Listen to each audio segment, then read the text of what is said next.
I'm excited to bring to you today my guest, Nadine Artemis.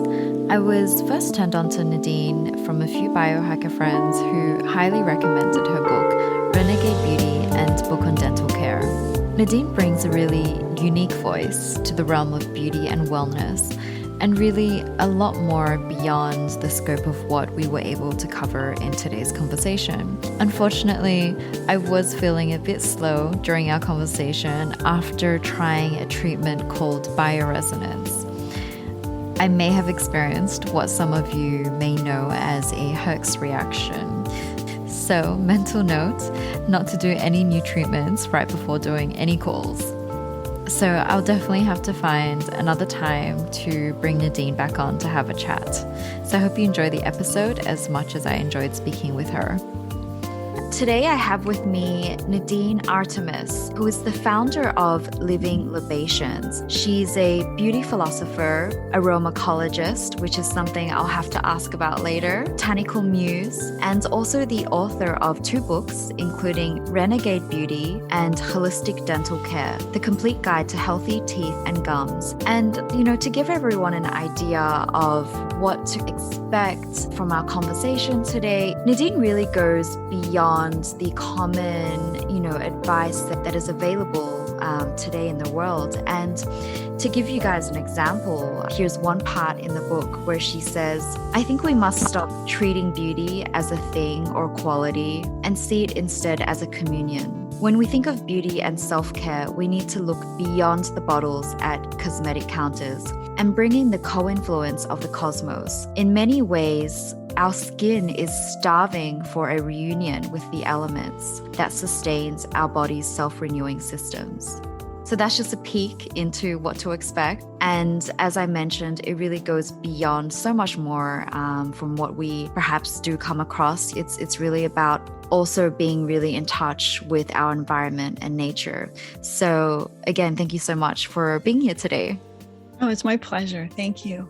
So I'd love to, hear a bit about your journey and how you found Living Libations, really what prompted you to start this brand. And from what I understand, you opened up the first aromatherapy store when you were very young, 21, I believe. Yeah, 22. Yeah. Yeah, it was North America's first sort of full concept aromatherapy store, and it was called Osmosis. And we had this blending bar where you could come and buy essential oils by the drop if you wanted to, or by the bottle. And it was also, we would do custom blends. So you could come in and have like a custom perfume made or a special medicinal blend. And then, of course, all my other, formulas were there as well. So it was the custom blending, but also all the ready-made beautiful products. And I was really surprised, even at the time of opening, that I was like, wow, this hasn't been done before. It seems like, really, it was a great thing to have all this. It wasn't even called green beauty then, but, green beauty. And then just really getting into this beautiful palette of essential oils, which are the distillates of plants. And they're very concentrated, and they've been around for thousands of years. And in our modern terms of thinking of things like active ingredients, I mean, these are the original active ingredients. Mm. I really think when you're using quality ingredients, all of them are active. I don't create with fillers. So I want every drop, every ingredient to be optimal and beneficial. And so that was the store concept. But prior to that, it's sort of hard to know exactly when it all occurred. But I definitely, as a young child, had a love of nature and a love of blending things, whether it was like opening up my mother's cabinets and mixing her exquisite perfumes with the toxic products underneath the sink to clean the bathroom, or mushing up like eyeshadow into like my Crabtree and Evelyn lip balm when I was 14. So I would do that kind of stuff. And then as in grade 9, we had the science fair project and I could pick my own subject. So that was pretty exciting. And I chose to look into the history and recreate perfume. So I recreated L'air de Temps using essential oils. So that was my first use of essential oils. And, we drove to the health food store, and that's where I got my first whiff of ylang and orange lemongrass. And I'd never smelt that before, that concentrated plant aroma. And even though I didn't know it at the time, like that difference between synthetics and naturals, it definitely like lit something in my brain. It was also fun to just have like raw materials, like the ingredients, where then I could put together, because as a teen, as like most people, you're just used to buying the beauty products. And then also, even at that time too, is like everything that was on the label was, of course, so awkward to read, but you grew up that way. There was never any moments you just thought chemicals go on the body, like those are the ingredients. So really even understanding the origins of cosmetics through understanding the origins of perfume for that project, it just started to open things up. And then even went did a family trip to Europe and went to a perfume museum, and even just the quality of skincare products in the European markets and stuff was just that little bit different, or you could find something natural. And then even a trip to Australia, I was just seeing more natural things. And then that was when I got to university. I was a little bit bored with the studies the first year because, you don't always line up with the right courses. Yeah. So, but I guess that was sort of good because then it helped me explore other areas of interest. And I really got into, making my own food, that kind of stuff, because I'm on my own for the first time. And luckily there's this little health food store on my way home from university. And it was called Grains and Beans and Things. And I bought every bean, every book, and really started studying like naturopathy and different materials and raw materials, and also books on like how to read labels at the supermarket. So then I was really dissecting and understanding like how food was manufactured and how there's secondary, third ingredients that, may not be on the label. Like if cheese is in a soup can, you don't get all the ingredients that are in the cheese, for example. Or just seeing like what was passed off as food and might not even be food, or that brown sugar was really just white sugar with molasses. Yeah. So it's just sort of like undoing that whole thing. And then beauty care products to me was like, it was just like, I just had to sort of turn my head and then see all the sort of greenwashing there, all the, the products I thought were natural, the fuzzy peach bath oil, had never seen a peach.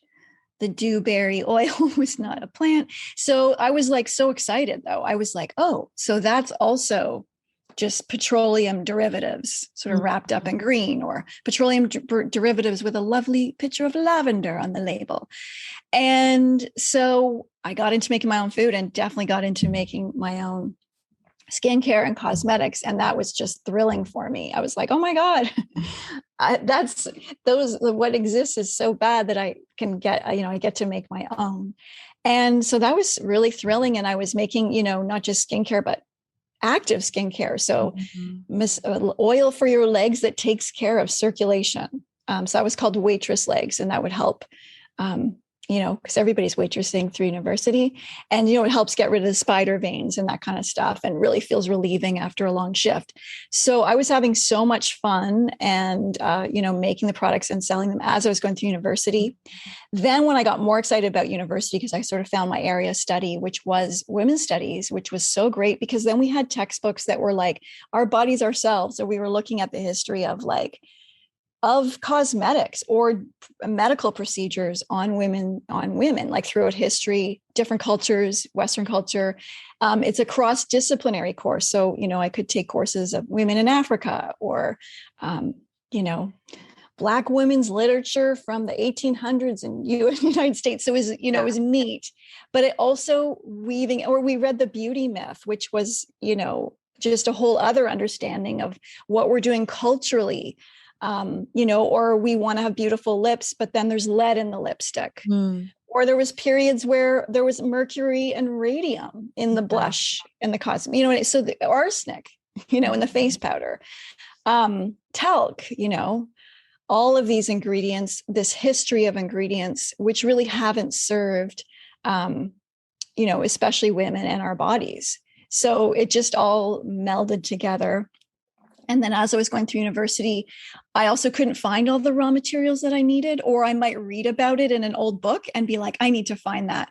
So then I started learning, how, like I wrote to different farms and distillates, like it was before the internet. So I wrote a lot of letters, made up a little letterhead. It was really cute, and just like blasted lots of different distillers and stuff. And then I started getting in samples of raw materials that were just blowing my mind and weren't like anything. And then I started to create, and then I really saw the need to open a store upon graduation. And that brings me to 22, opening up the store. And then there's so there are so many things that I want to like dig into, but I feel like it would be like maybe like so many hours.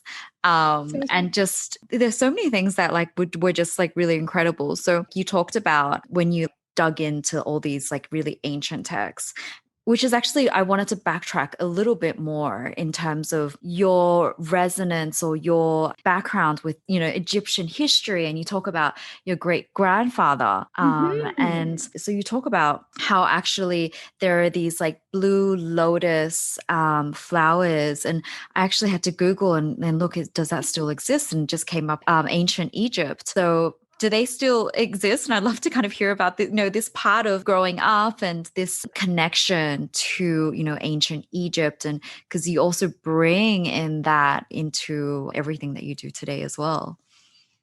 Yeah, that's a neat question. So I was resonating. Well, when I discovered the origin, like that book for the Science Fair project, and it went into the origins of perfume, and Egypt was one of the earliest places for perfume and distillation and all of that great stuff.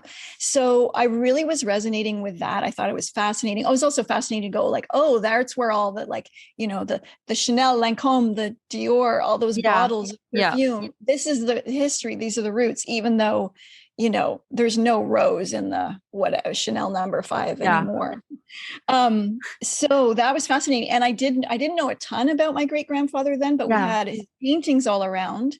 And one of them is Luxor. Like because he would go on archaeological digs as the illustrator, which back then was very precise, like watercolor painting. Yeah. And he helped to translate one of the books, right? That I really cool, found out later. Yeah. The Egyptian book of like the Judgment. I forget the proper name. Book of Dead, I think, from my research. Yeah. The Egyptian, but there's another name like psychocystasis or something, like I can't remember that name. But it's literally, he translates that judgment where you're weighing the heart against, I don't know the full story. I'll have to reread it, but it's like where there's like a sort of a monatomic substance that's supposed to be, and you're supposed to be like sort of as light as a feather. And that's like the Anubis god that like weighs them. But anyway, that's a whole other tangent. But he was the artist. And so he would do realistic paintings too. So if the wall had like chips out of it, he would paint that, because he was supposed to do what it looks like now instead of, I guess, taking pictures. Yeah. And so he had these beautiful illustrations with like the blue lotuses. So I'd seen those, and I had this. So we had Luxor Temple, which I later found out was like architecturally designed to replicate, like to be like the olfactory chamber. So the Luxor Temple was built to like somehow connected with the sense of smell. So that was really neat. And then I had this painting of Isis that he painted in this diaphanous gown, and the frame was original from the 1800s and had this like Egyptian gold. I say past tense because it went in our fire, but it was really cool. And I didn't know much about it. So I just felt that resonance. And then he was also the president of the London Egyptology Society. And so there was a lot of interesting history there. So I found that really fascinating. And then in the 90s, after I'd opened my store, I was lecturing at this conference in San Francisco and about essential oils and stuff. And then one of my colleagues was speaking about the blue lotuses and so there are, I don't know if the variety still exists, that's a little more narcotic. Yeah. And so they would infuse it into the wine and add essential oils. And so you get this sort of like, extracted.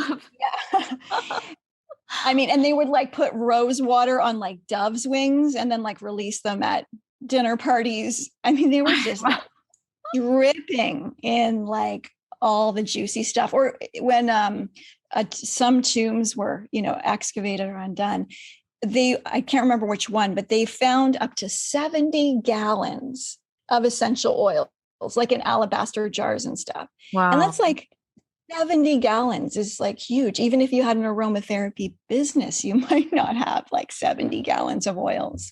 And that was just for the afterlife. So there's such a rich culture and history, and like a lot of it we don't even know, with distillation and plants and perfumery and cosmetics. And really there was like spirit and, what we want to call it, religion. And the priests of those times, they were the perfume makers. They were all trained in the aromatic arts. So I just thought that was an interesting union too. Or if you smelt something, it was believed that, that was a god passing by. Like if something beautiful, like a whiff of myrrh or frankincense. So there was a real, it seems like, what was tangible and intangible was form and formlessness, just was really woven into life, it seems, back then. And the use of plants was different because when we get to the 19th century where then it gets split, because then we can start isolating and extracting and then processing. So then things get divided, and then it's the isolates of plants that are used for medicine. And then those get refined, whereas the whole plant then starts just sort of getting lost. You talk about this in terms of, for millennia, perfume and medicine were seen as one together. And so, as you mentioned before, like the perfumer was also the medicine maker. Could you share a bit more about this? Yes, and there is even an ancient Greek word called thymectomy, which means essentially like let perfume be your medicine. And I love that because the perfume that we make can be your medicine. It's filled with the mighty monoterpenes that are so good for the immune system. Whereas a lot of perfume commercially produced these days is literally taking a toll on the immune system. So I love that, just that union and that whole perspective, because it is useful to isolate things, plants, obviously, at some point for some things, but we also have to remember the whole, and that when we use it in whole, then it might, it's going to be in more balance for its application in the body and that kind of thing. But I think now we're just coming back to go, oh yeah, like we forgot about the world outside our doors, which is really here to revive us more than any bottle, even a natural bottle of anything. It's like really engaging with what's outside and not just thinking your whole beauty moment is about some jars on your counter around your bathroom sink.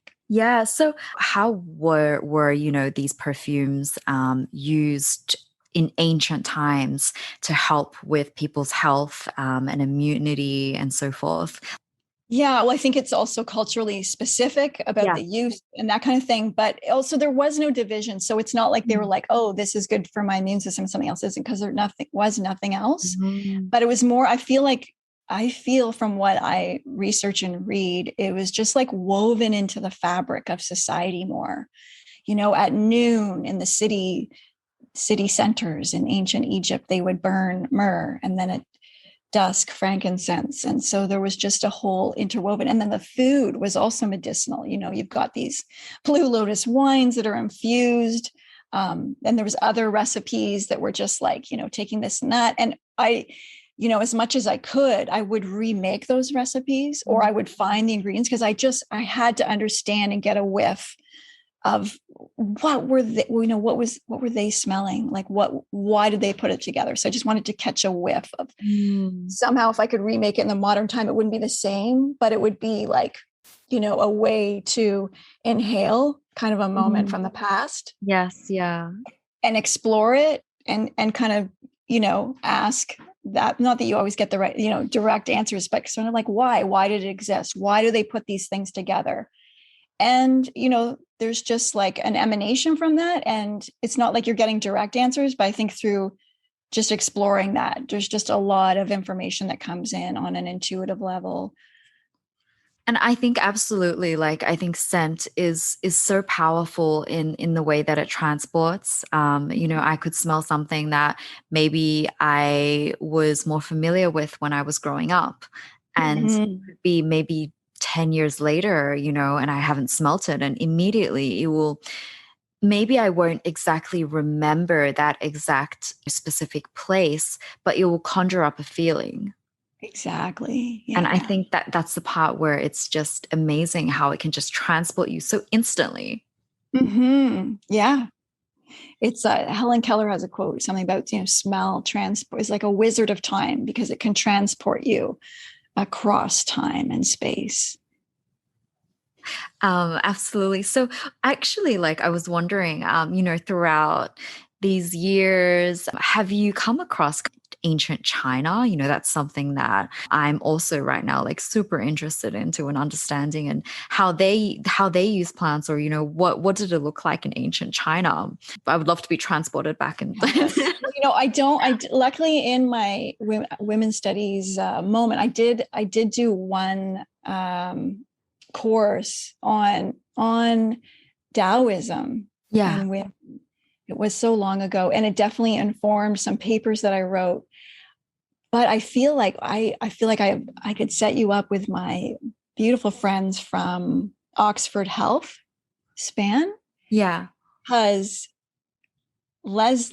Amy, who's on the medical advisory board, lives in Hong Kong, and Leslie is at Oxford, and she met one of the, I believe, professors there. That there was an emperor's daughter who, and this is all like in this past decade, and she shared with him ancient scrolls that are like a heritage, like they're a World Heritage Scroll. And she showed them, and it was about sexual health and Taoism, and like a whole, and they're writing a book on that stuff. So I think she would be amazing to talk to. Yeah, that would be really cool. Yeah. The Tang Dynasty, where actually women were known to be a lot more open about their sensuality. They was kind of just embracing feminine part, and you see them in the outfits and the differences, and often the cleavage will be a little bit lower, Yeah, I think, and from what I'm understanding too, there was also different female sages. Yeah. And so I think also through translations over the, like what I think we might be looking at about 1,000-year span. And there's going to be the interpretations in different cultures, and those interpretations are going to, want to wrap things up and suppress some information. Yeah. So I think, getting to more of an original translation now would be good. But I think fascinating stuff in there. And then it really ties back to this extract that Oxford Health Span, that Leslie, her company has found a way to make a concentrated extract. And their product called Primidine, which is made of this Spermidine. And Spermidine is a molecule that's found in every living thing on the planet, every heart, in our bodies and plants and our food, everything. And so it's a real longevity polyamine. And so they were looking, because the polyamine pathway is very much into longevity, and the Spermidine takes care of 6 of the 9 biomarkers of aging. Wow. And her company has finally found a way to make this concentrated extract, because you used to have to take like 40 capsules of an algae to kind of get them. Yeah. And so they found a way you can get 3 capsules. It's a very high quality product that's made in Japan. And I love it. It's so good for skin and hair and nails, but that's just the side effects, because this substance is actually taking care of autophagy, which is like cell cleanup, mitophagy, which is mitochondrial cleanup. Yeah. And pretty much if you're taking care of mitochondrial health, you're taking care of everything. And it also takes care of lipophagy. So it takes care of visceral fat. It starts evolving white fat to brown fat, which is the good fat. And it also really seems to harmonize the melanocyte layer. there's been 13,000 studies done on it, but there was like 13,000 studies, but nobody could really get the Wow. concentrated Yeah. extract. So now the extract's available, and its health stuff is amazing. So I find it's like the perfect extract to go with all the beauty care that we do, because it just takes, everything you're doing with Living Libations and then just amplifies it. It really, like I thought my hair was already shiny and skin, shiny and strong nails. And in the past, like 5 months, it's just like amplified all of that. Next week, which will probably be by the time this goes out, I have an interview that I did with Leslie, and that'll be on our website. Awesome. Although I don't normally interview. But I'm so passionate about this, and I really feel like everybody's like, because I've never taken something, and I've been around the biohacking block, right? I mean, just as much as I've been exploring skincare and cosmetics since I was 18, I've definitely been doing the same thing with like health and food and supplements and biohacking. And I've never taken a supplement that's actually delivered like that. Wow. On all those. It's crazy. And then you're seeing it in the the skin, hair, and nails. Yeah. You know that like what's going on like under the hood, so to speak, is like really deep. Okay, I will definitely link to that as well, and like super looking forward to it when that's available. Amazing. Which actually I feel I really have nothing to do with the product. Totally, it's just that much of a miracle. We just need to know about it. That's amazing. Okay, thanks so much for sharing that. And I feel like we can actually go on so many different tangents, different angles. So you talk about the Fibonacci sequence. Yes. And perhaps we can kind of link to that, and how, this sequence of numbers is shown within us, but also everywhere around us in nature. So can you kind of talk a bit more about that and how it relates to cellular health and just anything that you think is interesting to share? Well, when we look at like the Fibonacci spiral, the golden mean, or the beautiful shapes of nature, we can see that they are perfection. And you don't even need to know math to see the perfection, right? You can just see the design that's going on is really phenomenal. And so when we know that, when we see that in the patterns of nature around us, I feel like it can feed our minds to help us realize that we are that well designed as well. That we are a part of the perfection of nature and the grand design of the cosmos. And so a lot of what I feel that we need to, besides, there's a million things we could do with, taking care of our body, self-care, hygiene, all that. But what we really want to know is that, our bodies were designed so well. And a lot of what we need to do first is just sort of step back and look at the body systems that can kind of take care of itself, and, give ourselves and our minds a bit of a mental break. Because it can, sometimes when we think of beauty, it can just become like, another pore, another pimple to pop, another pore to shrink. And that's not really it either, because again, beauty isn't a quality. It's a communion. It's a relationship. It's also it's a feeling. And when we're obsessed with picking and primping and prodding, and really to no fault of our own, I mean, the whole system's like kind of directing us to look at ourselves in the mirror that way. So when we can step back and go, well, what is the design? And these are the questions that I ask myself to kind of go deeper. So like, even for oral care, I'm like, well, we weren't born with like toothbrush in our hand.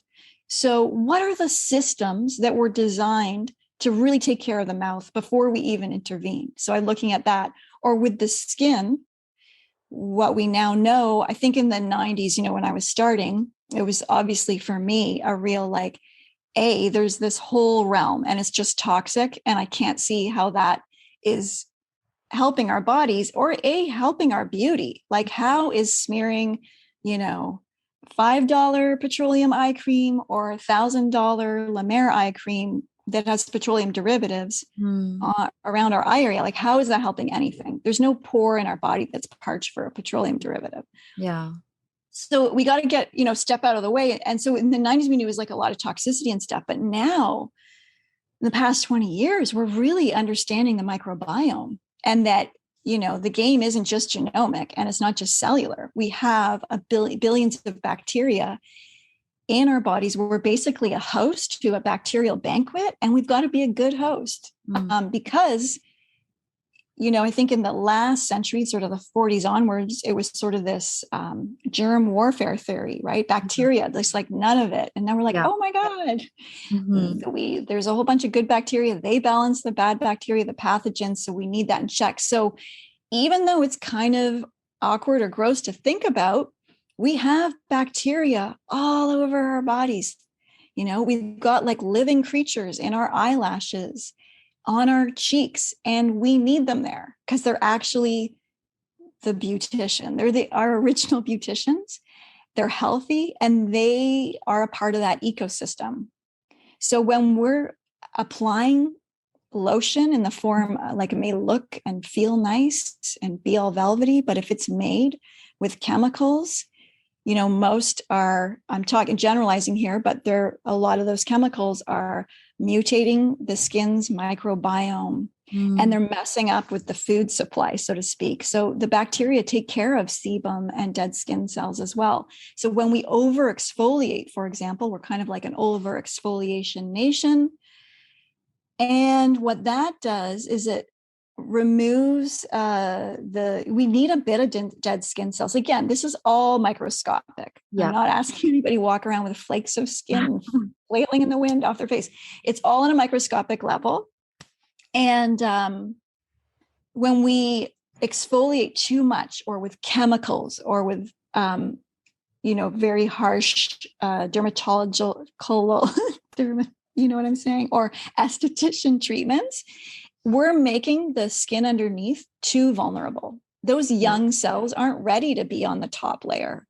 And so, over exfoliating or chemical peeling the face is kind of like leaving your skin very vulnerable. It's like kind of like leaving the door open when you go on vacation. So if you're entering the world, going out the door with all of that done to your face, it's like really leaving you vulnerable. And a lot of our immune system, our innate immune system is with the skin. It's our first way that we're receiving information from the universe. It's like our skin is communicating, it's feeling things. It's not just this bag that we have to fight against because it's going to get wrinkly. It's the moist envelope of our soul. And we got to take care of it accordingly. And I feel like the less that we're applying in the chemical and the less we're doing, it's just going to make things easier. And that's what I'm into. I'm like, where's the easy button? Where's the effortlessness in taking care of our bodies?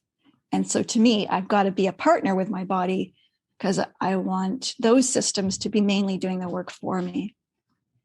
It's so true. And feels like, sometimes it feels like there's a lot that we know, but then the more you kind of dig in, you realize actually there's a lot that we don't necessarily know.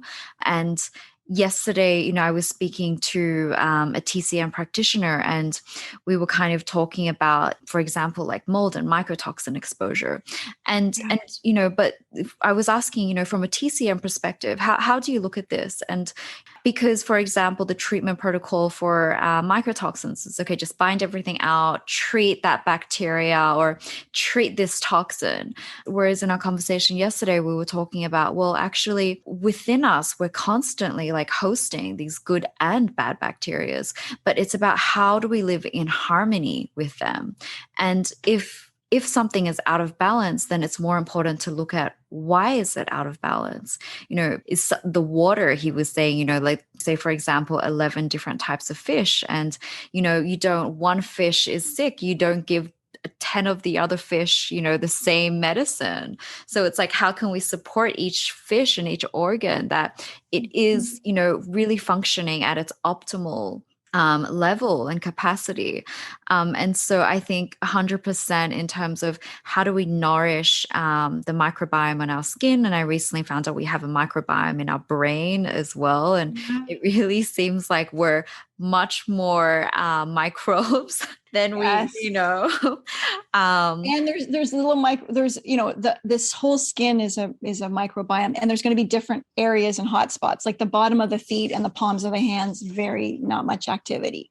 Armpits, lots going on, right? The face, a lot more going on. Then there's the whole like yoni microbiome. yeah. Colon microbiome, ear, nose, throat microbiome, and of course the mouth microbiome is huge. But again, we can look at specific areas, but it's always good to go general. And one thing I love about TCM, and it was really well written. One of my favorite books that I read it's called The Web That Has No Weaver.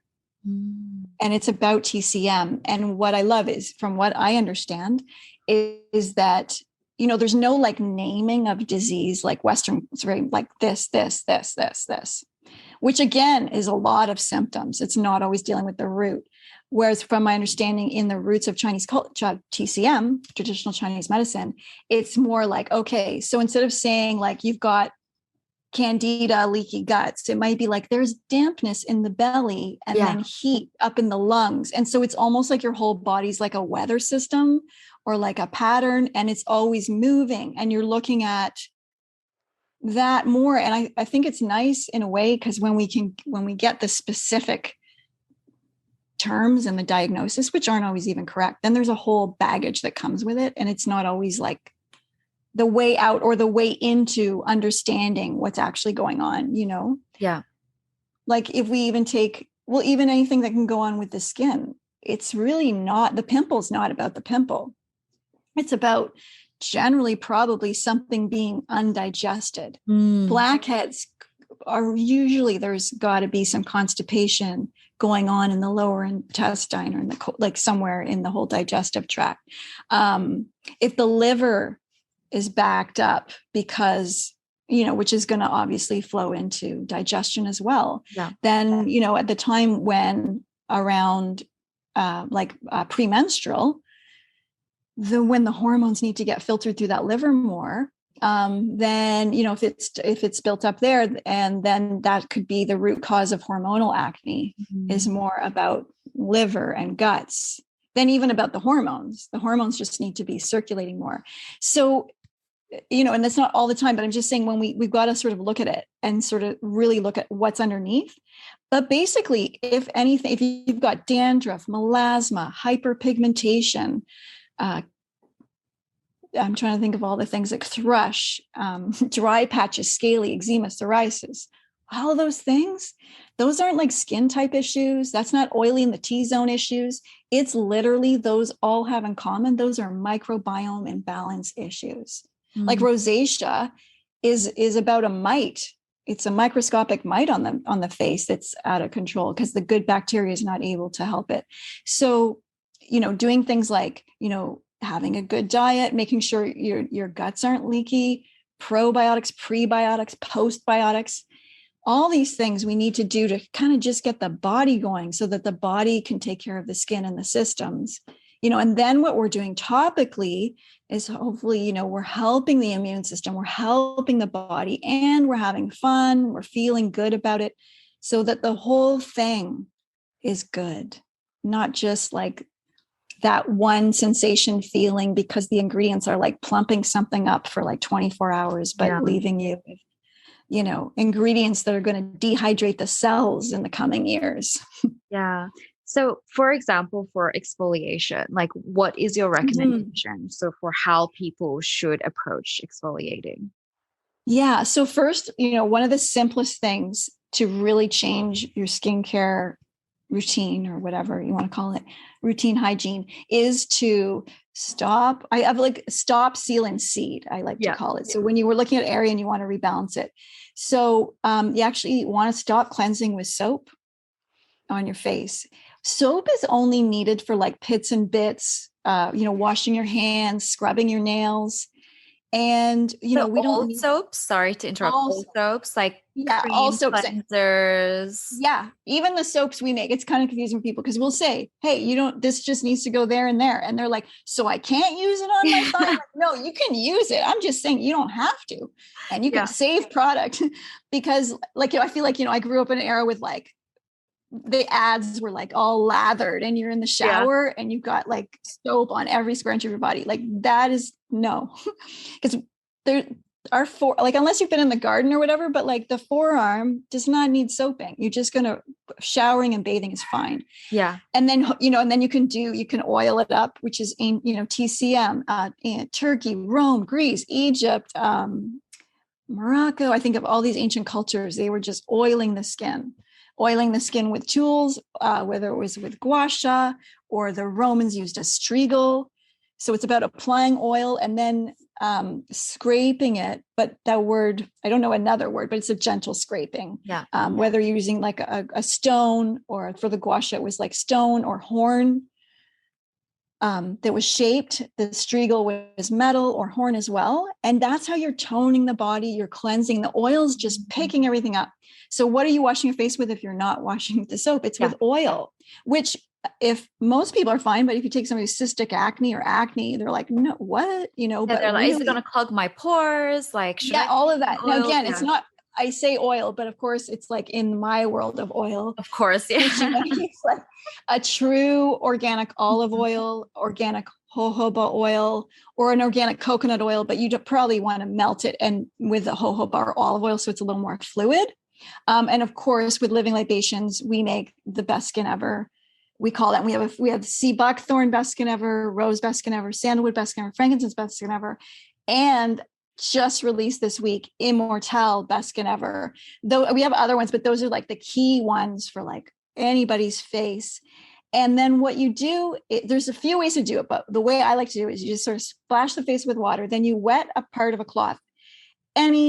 Just classic face cloth will do. We make these beautiful hemp ones that are organic, but it's just that texture that we all know is all you need for exfoliation with the oil. So then you wet a part of the cloth, squirt on some oil, and then you go, over your face. It will remove makeup. If you need to remove eye makeup, you can just wet a cotton pad, squirt on oil, and then it just lifts off beautifully. So then that's how you wash the face. And then you rinse with water one more time. And then you can use one more squirt of that. If you want to keep it water or cold water, doesn't matter.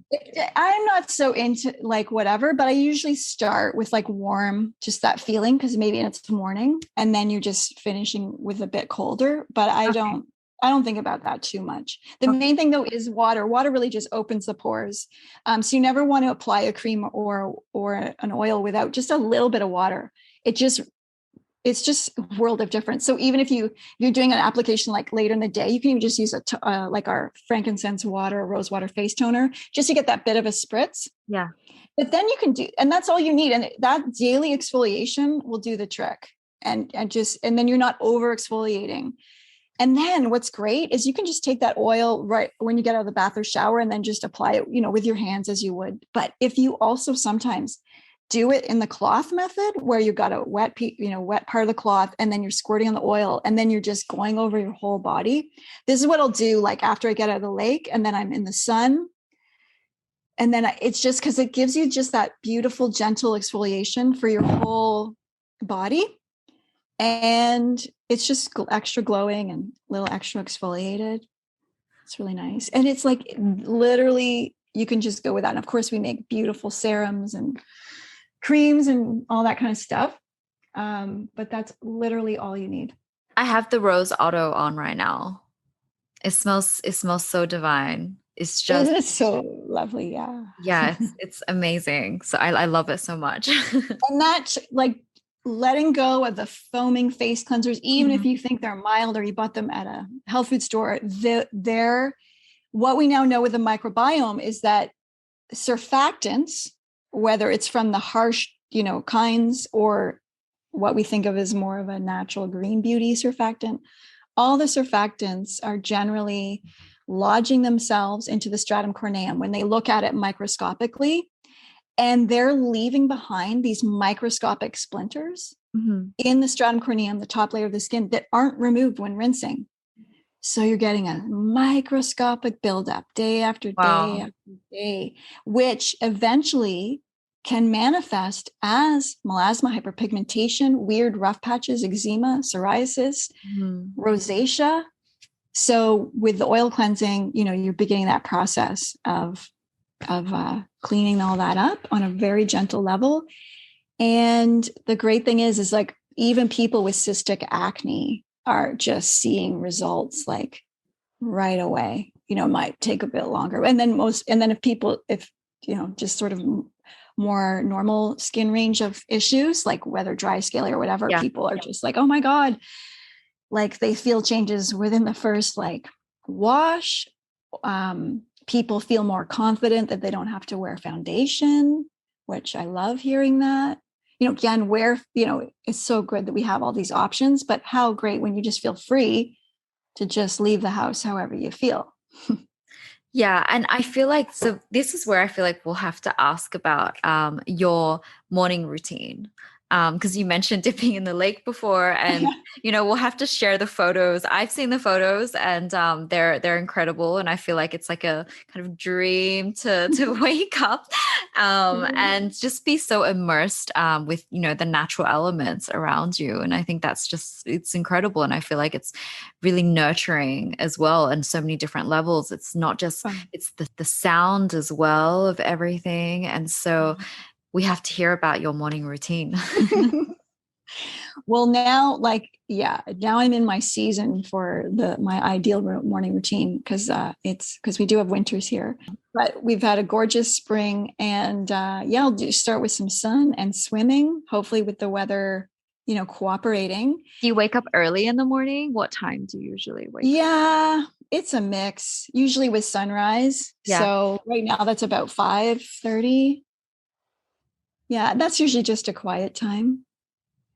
Hopefully nobody else is awake. I can sneak around and do things and then be with that. And then, coming out to the dock, and then, got even my dock office set up right now. So that's really fun.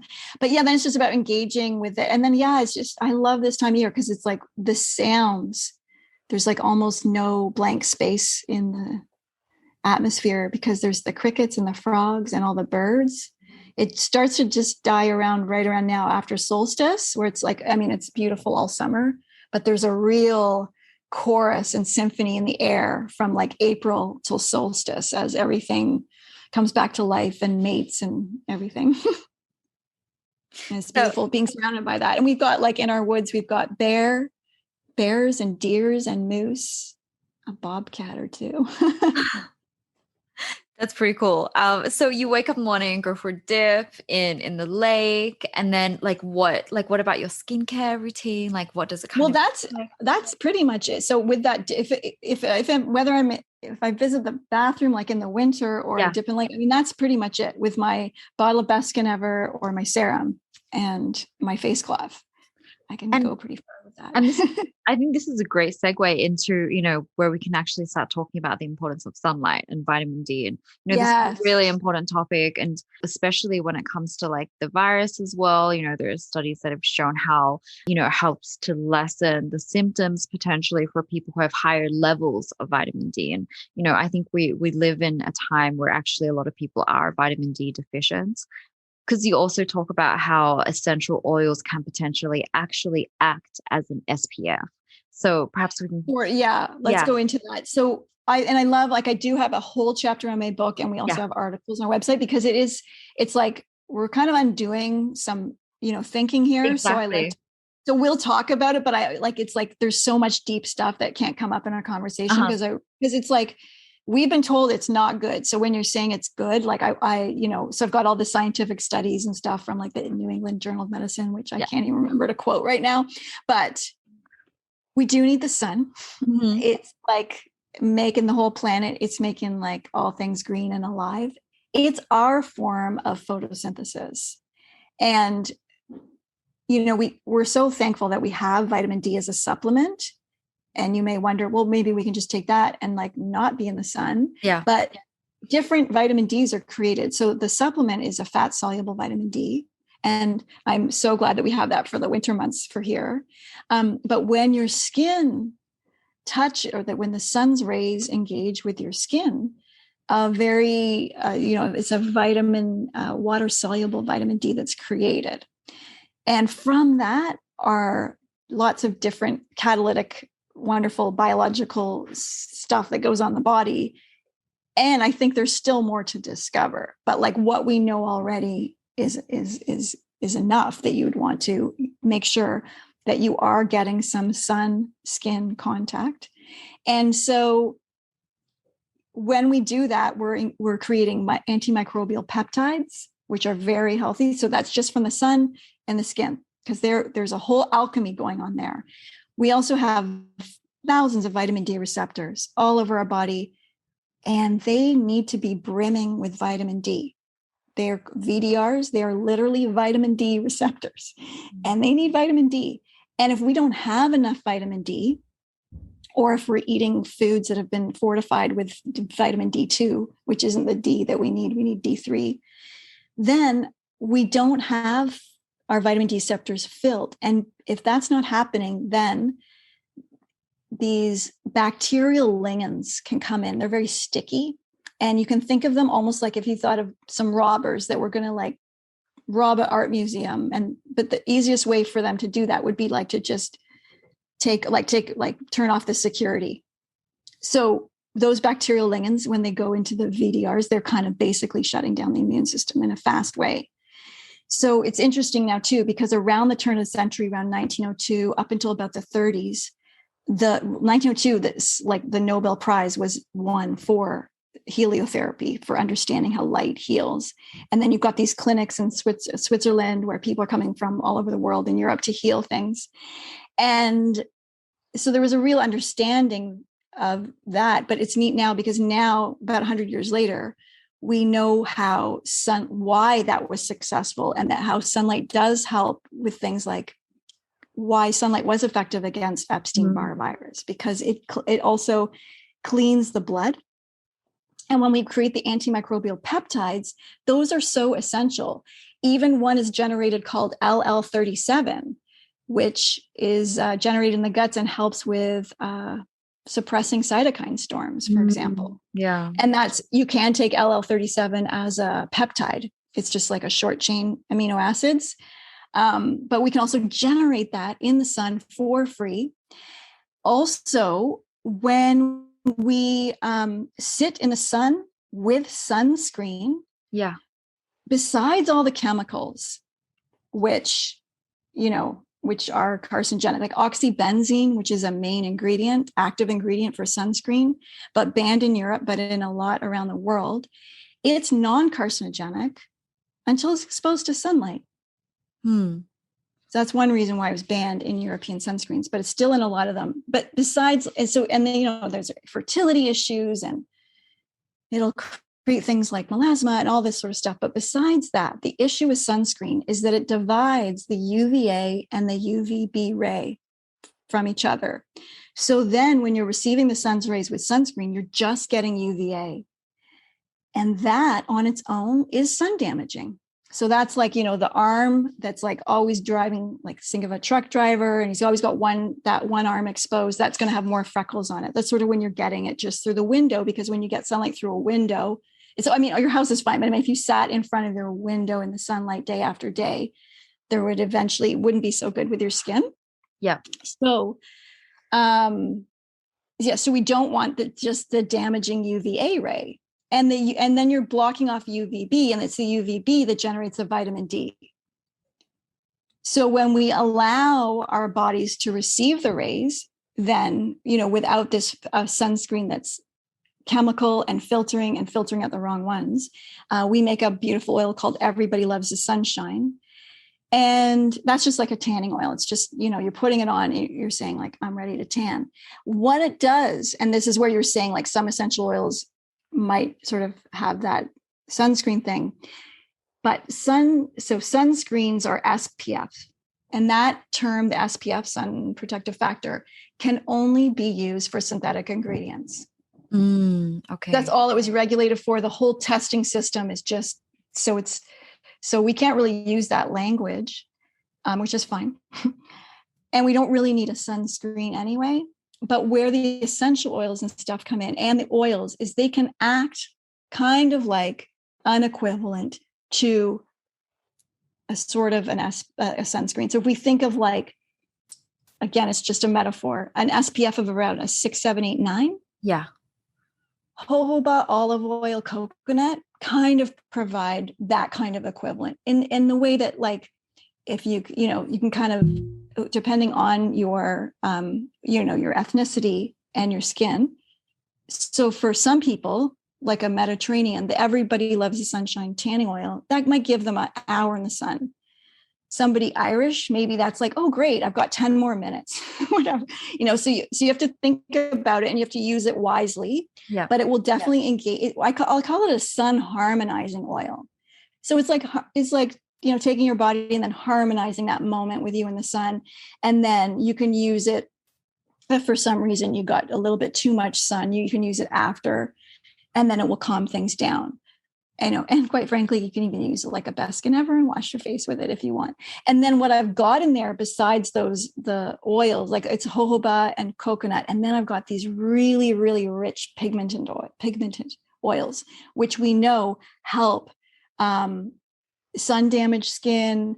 Again, that's because if you burnt a lot, we definitely want to engage with the sun and we want to tan. We don't want to burn, and we don't want to burn repeatedly in an area. However, your body and your DNA can still handle a burn better than it can like tanning with sunscreen all day. So know that too. We also make an Everybody Loves the Sunshine oil with zinc. And so zinc is that classic thing that's been used, you get the white stripe of the lifeguard. Mm-hmm. So the problem is it is white. We do our best and we make it so it can sink into the skin a bit more, but that's a block. So zinc is a block. And so what it does is the rays bounce off that area. So it's not a sunscreen either. It's literally a sunblock. Mm-hmm. And then that's good to have because, there are times when you just might have to do your nose or your face, or because you are going to be like surfing for 6 hours or whatever. You can't wear a hat. But generally I'm just tanning. And then when I've got enough, then I'm just wearing like a hat or a shirt or whatever, So, but I can now that I created the Everybody Loves Sunshine in my 20s and I went out to the desert and was like trying all these different oils, but really I've been committed to making sure I get my vitamin D for the past 8 to 10 years on a more serious level. And it's just, you can really feel the difference in functioning from a place of sufficient D. Mm. And there's an app called D-Minder, and you just, you get the version that's like, you pay a little extra, like $2 or $3, and then it takes in your longitude and latitude.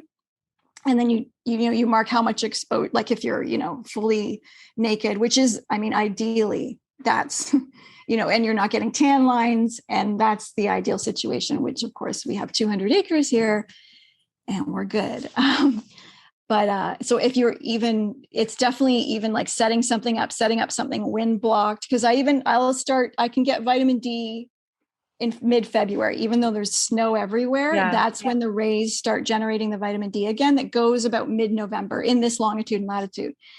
So when you have the D-Minder app, you turn it on when you're sunning and it tells you like when you've got enough D, and it knows the time of year and that sort of thing. So forgetting like in February, it was crazy. You'd have to lie out about 4 or 5 hours to get the actual amount of D you needed that day.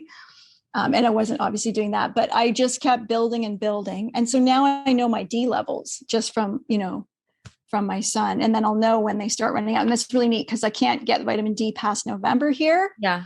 And then it's just neat because then you kind of see when it runs out. That's awesome. We'll have to definitely link this in the usually notes by like December, January. But you see, you can almost make it because then I've got usually just January with not enough D, a supplement. Then mid-February, I can get the D going again. So I have 2 questions. The first one is, what vitamin D supplement do you like to take? And the second question is, what time during the day would you recommend getting the sunlight? Is it like before 11 a.m.? And what's your kind of recommended dose for how long? Yeah. Well, morning till solar noon. So it could be different, and it can be that could be 1 or 2 o'clock where it could be noon, it could be 1, it could be 2, depending on the that whole time thing. So you're good up until then. So the till 11 o'clock thing isn't really, that's not in my books. Yeah. And also tanning at noon can be really efficient, because then it's like noon, you got like half an hour, 20 minutes, you're going to get more than you did at like 9 o'clock. You know what I mean? Yeah. So sort of like I love being out there 8 to 11, because then I can have like 3 sort of softer hours of sunshine. You know what I mean? And definitely my face and chest does not, take in as much sun as my arms and legs and that kind of thing. So I feel like know your body, know the parts that can handle it. And then you really build it up. So you start early, you start in spring, and then you really build up your melanin layer, which is your natural sun block. So again, what is the design of the body? What's the design of the body to be in the sun? Not just like, I don't know, so I'll just put this chemical on. You know what I mean? Like that's how we were. It's not us that are doing that. That's what we thought. But it's like, we got to see like why and how and what needs it in the body. And we really do need it. For example, just looking at breast cancer, if your studies suggest that if you're sufficient in vitamin D, then your risk of breast cancer is reduced by 50%, which is huge. That's like more than giving up alcohol. I think if you gave up alcohol, it's a reduction in 15%. So like, have a sun, go in the sun and have a margarita, maybe. I mean, maybe not, but I'm just saying like there's just so many ways to look at things, and there's a lot more options than we think. Another interesting thing I find, to just give an example of why we need vitamin D, is juvenile diabetes. The number one cause of juvenile diabetes is is a pregnancy that lacks vitamin D. Yeah, but I just like the fact that that's connected in that way is just, It's crazy. Like, and recently I had another guest on, Dr. Jill Krister, and she was saying how when you have mold in your body, actually the mold actually blocks your vitamin D receptors because they hate it. And so you actually have to sometimes you have to supplement to get it up, because they know when vitamins D there, it's it doesn't host them as well. So it's important. I've seen, and I know I've read it somewhere, but mold also really affects the melanocyte layer. And so I think with mold exposure too, women may get, more melasma or hyperpigmentation and stuff as well. So again, that Primidine, the Spermidine, is like really amazing for that layer. Like so what's been interesting for me is that because I started taking it actually at the beginning of like February, the Primidine, and that's when I started to tan again. So as I'm sort of like tanning, right, increasing, now we're at summer. So, right, I'm just getting like browner and more tan. So, but then I'm taking the Spermidine, and it almost seems like it's like all freckles are fading. So I'm getting more tan, but like no new freckles are coming with the Primidine. Isn't that, it's really interesting. Yeah. And so it just seems, like I feel like it has, and we'll study it more, but I feel like it has some kind of sun protective qualities as well. I mean, we do know there are foods that act like an internal sunscreen. I write about that in my book. Anything rich in the pigments, like, lycopene that's from the tomatoes, green, like chlorophyll, the red algae, that kind of stuff. So I feel like this might be in there as well. I have to look into the research studies. This is like, it sounds incredible. It really is. And so, okay, so like in the morning, depending where you are, so for people who are worried about, for example, like, pigmentation from the sun, like they can use the oils, which can help with that.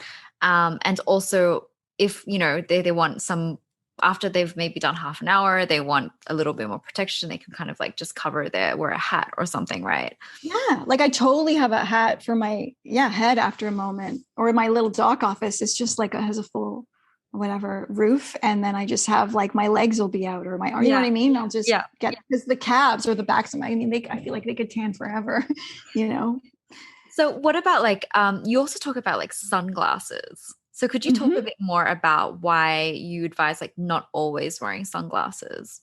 Well, that was neat. That's from Dr. Auguste Rollier, who studied the sun and was healing people at his clinic in Switzerland, which is really neat to Google. I highly recommend Googling the pictures from that era, Google images. So he found that if people wore sunglasses, the healing benefits of the sun didn't happen. So while you're actively engaging in sunning and sunbathing, don't wear sunglasses then. But of course, have them handy for driving or wearing as a headband.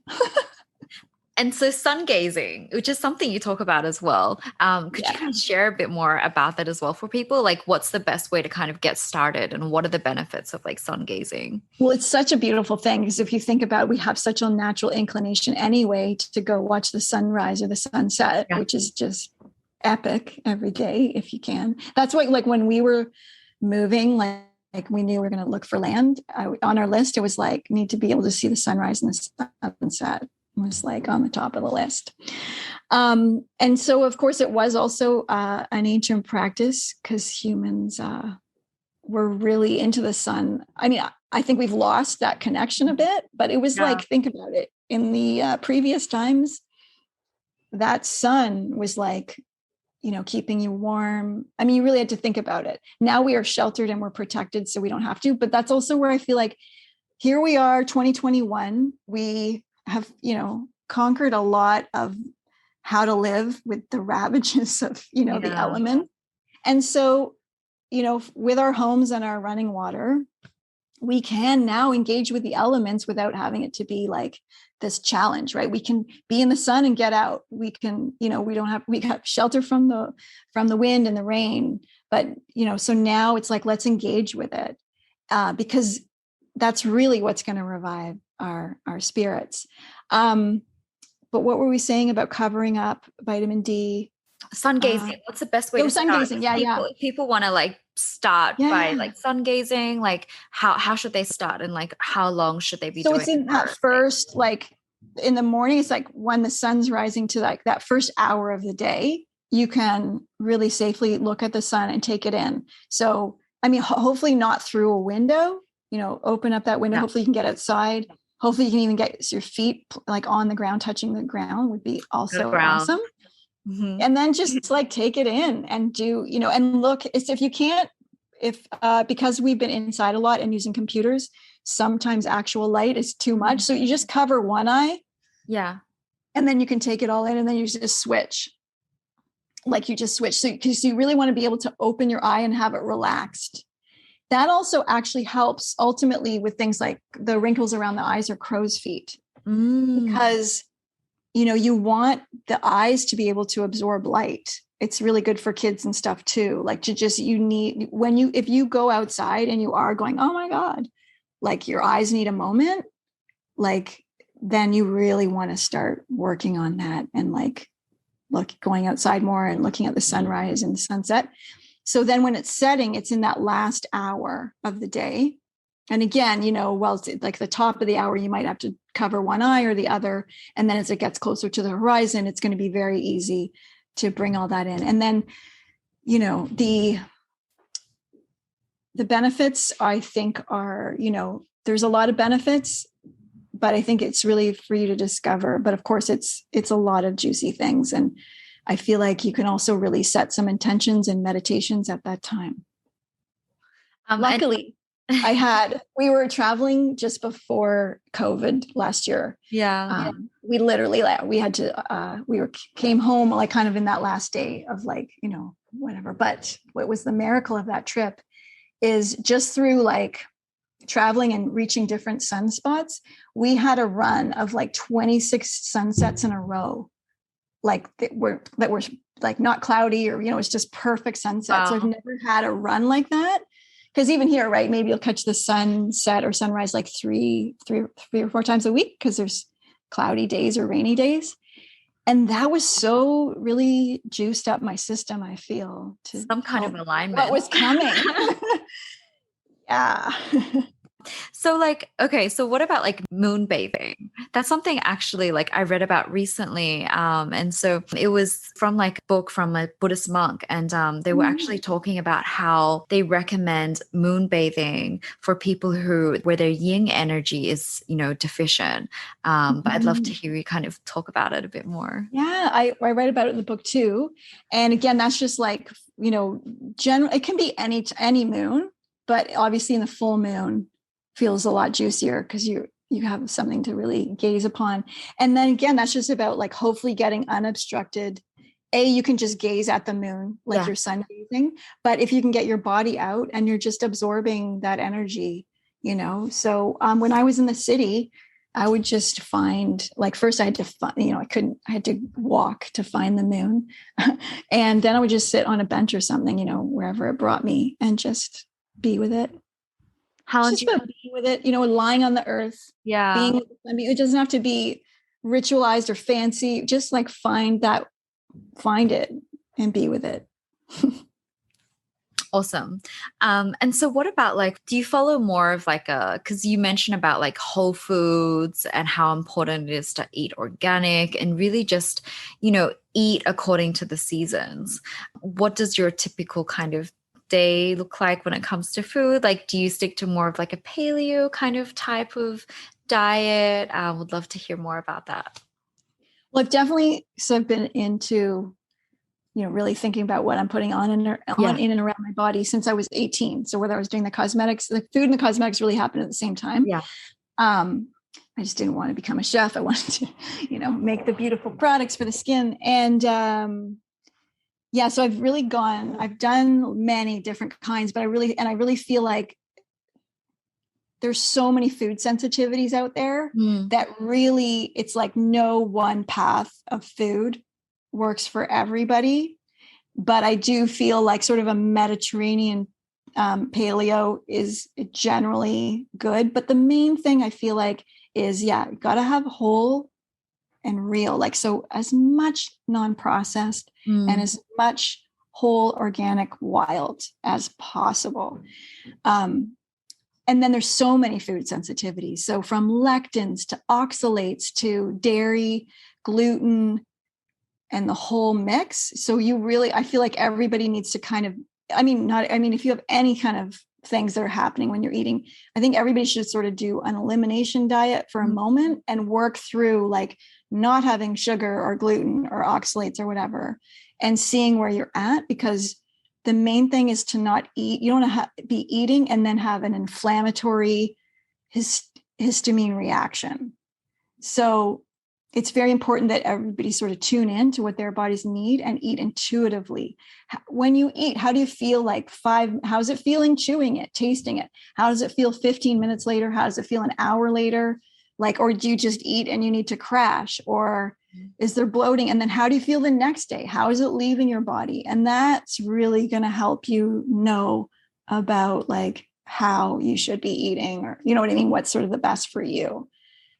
Because there's a lot of sensitivities out there. Yeah, that's true. And I think that's a great point in terms of how can you be more in tune with how your own body is feeling. And I think also your body is constantly changing, and maybe during this period it suits this more, and it needs this kind of nourishment more. And then maybe another period it needs something else more. So thanks. Yeah, and it doesn't, maybe there's days where you're fasting or days where you're just not eating protein or fat for a moment, or days when you're just eating protein. So there's like, you got to really tune into you and not the cookbook, not the food guru. And, step by step, bite by bite, really figure out what your body needs. And before I forget, and so the vitamin D supplements, are there any that you recommend? Yeah. Well, there's ones that you just want to look for something clean, like vitamin D and you need vitamin D3 with K2. They just should be together. That drives it. The K2 takes the D and drives it into the bones, and then takes the minerals and helps your minerals go into the bones. So that's important. Very important for teeth health as well. The D3 K2 bone health. And, so just pure and not with a bunch of stuff in it. And then you can do, there's vitamin D injections, which you could probably do through a health provider. And that seems key to really build up the kidney reserves of vitamin D. Because if we have, I think, as a planet, we're a bit deficient. Yeah. And you really want to build up those, because you could be deficient from grandma. You could be like the third generation of deficiency in vitamin D. So I think that is good from time to time. But of course, you can get your D levels checked and all that kind of stuff as well. So what kind of dose are you doing usually? Like say in the winter, like how much vitamin D are you taking? It's just sporadic. I can't even say I do it every day. But probably like a 5,000 to 10,000 IU when I am doing it. Okay. Yeah. Okay. Because the toxicity of vitamin D was actually like there was one study that was done, I think it was in the 60s. Yeah. And it's been so undone. That was the one that found that maybe there was a high level, like after, a ton that we normally wouldn't take, it might have a toxic level, but that seems to have been undone. Because really, if you're in the sun, like if, you can get thousands of IU in a moment and your body, will just process it. Yeah. Yeah. Okay. Awesome. It seems pretty safe. Like even though 5 to 10,000 might be a slightly higher end, it seems very like well within the range. And I think that's kind of more of what we do need on a daily if we're trying to get over an insufficiency. But again, you could just get the blood test too. And just, if people want to kind of just be sure, they can do that. And so, okay, what about, so essential oils? So you are known, as like one of the best brands and kind of the guru to go to when it comes to essential oils. So what does your process look like so people can kind of get an idea of, the process of when you create your products and all the ingredients together? Well, so many of our beautiful ingredients I found like in those early years, like 18 to 22, when I was writing to all those distillers. And many of them I'm still working with today. Well, actually, all of them. Yeah. We've only just increased. Over the years, we'll collect more or new plants that get discovered and distilled. And that's always so fun. So that's been wonderful to just really know who we buy from for a few decades. And then, of course, it's always like, every distillation, every season, it's a new batch. It has to be reassessed and re-inhaled and re-smelled. And then we always send that off for third-party testing as well. And then, so the whole process of our raw materials is such a special and sacred, the relationships are special. And then, the beautiful plant raw material that's made is just so beautiful. I was wondering, are there any, for example, like TCM, like ingredients that you would love to incorporate in, or that maybe that intrigue you, that you've kind of read about or heard about? Well, a lot of the ingredients and oils that we use are a part of the TCM repertoire. I feel like we have over 300 raw materials that we work with. And so every country and culture is in there. Yeah, that's true. There's a lot of overlap, actually. When you look at, for example, like the cedar wood or many of the ingredients like rose, they are used in a lot of the different cultures. Thank you so much for your time today. And it's I feel like we have to get you back on sometime and talk about like the oral and the dental care, because I feel like that's a whole different world that people are not too familiar with, that I've heard as well. I feel like we can definitely get that out to more people. Mm-hmm. I appreciate that.